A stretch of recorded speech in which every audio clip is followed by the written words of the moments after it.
নমস্কার, welcome back to Bong bookish. আমি মোহনা।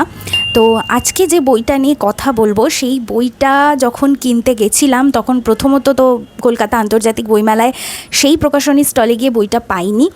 দ্বিতীয়বার যখন ওই প্রকাশনী স্টলে আবার গিয়ে জিজ্ঞেস করি, তখন তারা জানান যে ছেঁড়া ফাটা দুটো কপি তারা কোনো মতে নিয়ে এসেছেন এবং সেই দুটোই নিতে হবে, এছাড়া আর কোনো অপশান নেই। কারণ সেই বই নাকি 13-14 কপির বেশি বিক্রি হয়নি প্রকাশ পাওয়ার পর থেকে, এবং তাই জন্য সেই বইয়ের রিপ্রিন্ট করা বা সেটাকে মেনটেন করা বা সেটাকে রাখার দিকে তাদের অতটাও মনোযোগ নেই।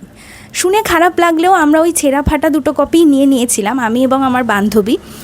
যখন আমি দেখিয়েছিলাম যে আন্তর্জাতিক বইমেলা থেকে কি কিনেছি, তখন আমি সেই বইটাতে এই জিনিসটা উল্লেখও করেছিলাম।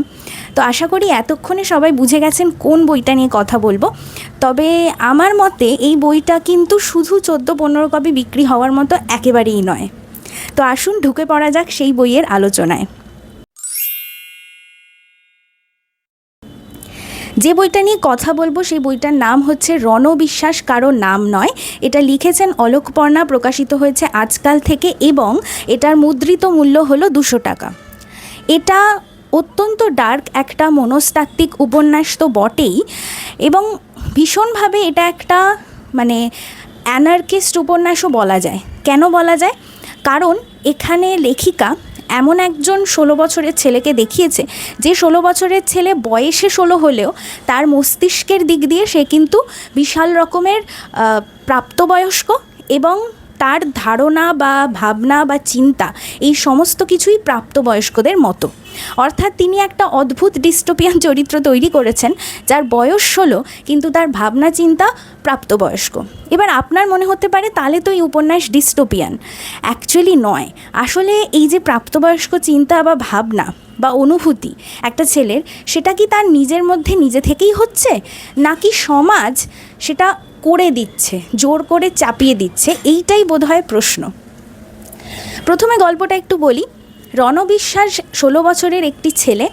তাকে তার বাবা অ্যাকসেপ্ট করে না। তার বাবা তাকে মনে করে যে সে তার সন্তান নয়, এবং রোজ রাতে সে দেখে তার বাবা তার মাকে ধর্ষণ করছে, অর্থাৎ তার মায়ের ইচ্ছার বিরুদ্ধে গিয়ে তার শরীরের সাথে মিলিত হচ্ছে।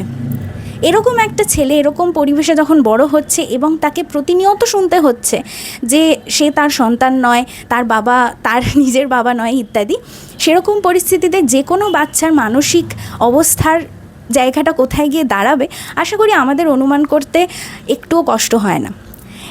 এটাতেই কিন্তু শুধু রণবিশ্বাসের জীবন সীমাবদ্ধ নয়, এরপরেও আরও জিনিসপত্র রণর সাথে হচ্ছে। কি হচ্ছে? যেমন তার নিজের পিস্তুত দিদি তাকে সেক্সুয়ালি অ্যাবিউজ করছে, এবং সেটা যে অ্যাবিউজ, সেটা যে তাকে চিৎকার করে বলতে হবে কাউকে যে এটা আমার সাথে অন্যায় হয়ে গেল, সেইটা করতে দিচ্ছে না, ব্ল্যাকমেল করছে। তৃতীয়, সে তার নিজের স্কুলে গিয়ে বুলিড হচ্ছে, শুধুমাত্র ক্লাসমেটদের দ্বারা নয়, তার টিচারদের দ্বারাও, তার শিক্ষকদের দ্বারাও, যাদের কাজ ছিল তাকে শিক্ষা দেওয়া, তাকে একটা স্বাভাবিক জীবনে ফিরিয়ে আনা, তারাই আসলে তাকে অস্বাভাবিক করে তুলছেন এবং বারংবার সেই পথেই ঠেলে দিচ্ছেন। তো এই রকম একটা পরিস্থিতিতে যে ছেলে বড় হচ্ছে, সেই ছেলে তার সামনে যা বিষাদ খুঁজে পায়, তার সামনে যে কটা অনুভূতি এসে দাঁড়ায়, প্রত্যেকটাই তীব্র আকারে দাঁড়ায়। যেমন সে যখন দেখতে পায় যে সে যখন স্কুলে যায়, তার স্কুলের সামনে দিয়ে যে রাস্তাটা গেছে সেই রাস্তায় একটা মোড়ক দাঁড়িয়ে থাকে, তার মনে হয় সেই মোড়কটাকে সে মেরে ফেলবে। কারণ তার সামনে যে কটা অনুভূতি আসে, সেই অনুভূতি তার মতে তীব্র আকারে আসে, এবং সেই তীব্রতাটাকে তাকে কোনো না কোনোভাবে এক্সপ্রেস তো করতে হবে। শেষমেশ সে মোড়কটাকে মারে কি মারে না সেটা আমরা বলবো না, সেটা আমরা উপন্যাসে দেখব। কিন্তু এই রকমভাবে তার জীবন চলতে থাকে। অবশেষে তার জীবনে এক মাসি আসে, তরু মাসি। সেই তরু মাসি হচ্ছে সে, যার জীবনেও কিন্তু বিষাদের কোনো শেষ নেই। সেও বারংবার আত্মহত্যা করতে চায়, কিন্তু মরতে পারে না। এবং তার যে বিষাদ, সেই বিষাদ এই ছেলেটিকে উদ্বুদ্ধ করে যে বিষাদে মিলে বিষাদ স্কোয়ার গড়ে তুলতে, এবং সেইখান থেকে গল্প কোন দিকে যায় এই দুজনের জীবনে, বা হয়তো রণবিশ্বাসের জীবনে এতটাই বিষাদ ছিল যে তার মনে হতো যে আর কেউ যার জীবনে বিষাদ আছে সেই বোধহয় আমায় বুঝতে পারে, এবং তাই সে তরুমাসির ছায়ায় বেড়ে উঠতে চায়, তরুমাসির ছায়াকে জড়িয়ে বাঁচতে চায়। এইভাবে গল্প চলে। উপন্যাসের শেষে গিয়ে কী হয় আমি একেবারেই স্পয়েল করব না, কিন্তু এটুকু বলতে পারি যে যদি আপনারা অ্যাডোলেসেন্স দেখে থাকেন, যে সিরিজটি পুরো বিশ্বে বিশাল রকমের সাড়া ফেলেছিল, সেইটা যদি দেখে থাকেন তাহলে আমার মনে হয় যে এই বইটা বুঝতেই পারছেন কোন জ্বর থেকে আসছে, এবং এই বইটা পড়তে কোনো অসুবিধে হওয়ার কারণ নেই। এবং আমার মতে যে অ্যাডোলেসেন্স 2025 বা 24 বোধহয় 2025 রিলিজ হয়, আর 24 বোধহয় ওটা বানানো হয়েছিল। তো অ্যাডোলেসেন্স বিশ্ব সাহিত্যে এত সমাদৃত হলেও এই বইটা হয় না, মাত্র 13-14 কপি বিক্রি হয়। আমি জানি না কেন। গল্পটা এক নয়, অ্যাডোলেসেন্সের সাথে এটার গল্প একেবারেই এক নয়, কিন্তু দুটোই একই বয়সের ছেলের গল্প বলে, একই বয়সের দুটো ছেলের গল্প বলে, এবং দুজনেই কিছু নির্মম জিনিসপত্র করে, কারণ তাদের জীবনে বিশাল রকমের জিনিসপত্র ঘটে গেছে।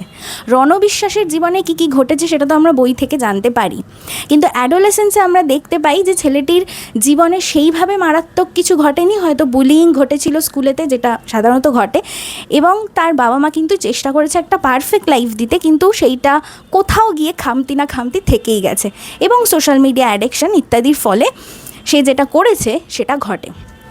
এবং এখানে কিন্তু সোশ্যাল মিডিয়া বা ইত্যাদি কোনো ব্যাপার নেই, কিন্তু রণবিশ্বাসের জীবনে যা যা ঘটে সেটাই যথেষ্ট ছিল কিছু একটা ঘটাবার ফলে। তো এই হচ্ছে মূলত উপন্যাসের গল্প। এবার উপন্যাস কিভাবে লেখা হয়েছে সেটাতে আসা যাক।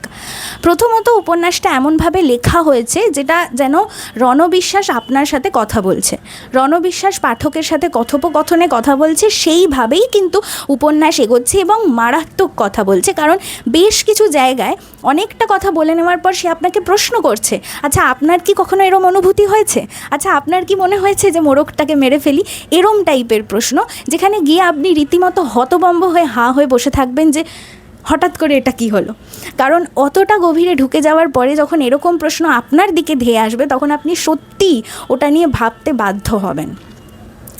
এই বই খুব সহজ ভাষায় লেখা, কিন্তু এই যে অদ্ভুত রকমের প্যাটার্নে লেখা, এটা আমি প্রথমবার পড়লাম এবং বেশ নতুনত্ব, বেশ ভালো লাগলো, বেশ রিফ্রেশিং একটা ফিলিং হলো যে অন্য রকমের লেখনীকে পড়লাম।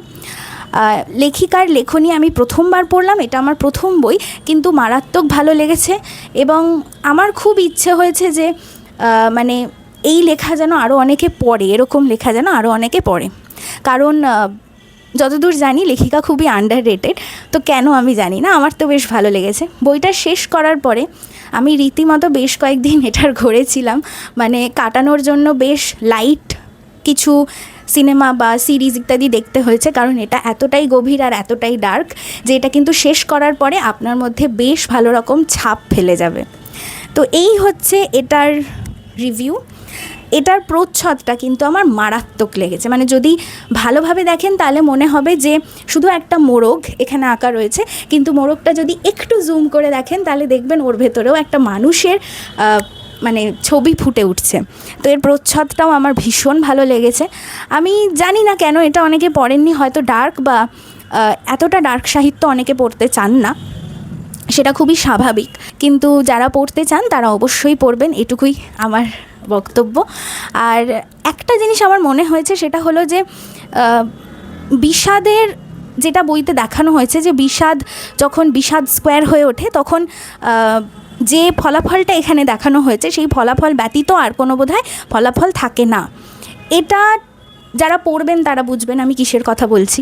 তবে আমার মনে হয় যে যে কোনো বিষাদ বা যে কোনো বিষাদ স্কোয়ারের একটা শেষ আছে এবং একটা ভালো এন্ডিং আছে এবং ভালো একটা ফলাফল হতেই পারে যদি সেই মানুষটা চেষ্টা করে। তো পারিপার্শ্বিকের প্রেশার বা ইত্যাদি ঘটনা নিয়েও যদি একটা মানুষ চেষ্টা করে তাহলে আমার মনে হয় বিষাদ থেকে বিষাদ স্কোয়ার হলেও সেটা ওইভাবে বোধহয় শেষ না হয়ে আরও অনেক ভালোভাবে শেষ হতে পারে।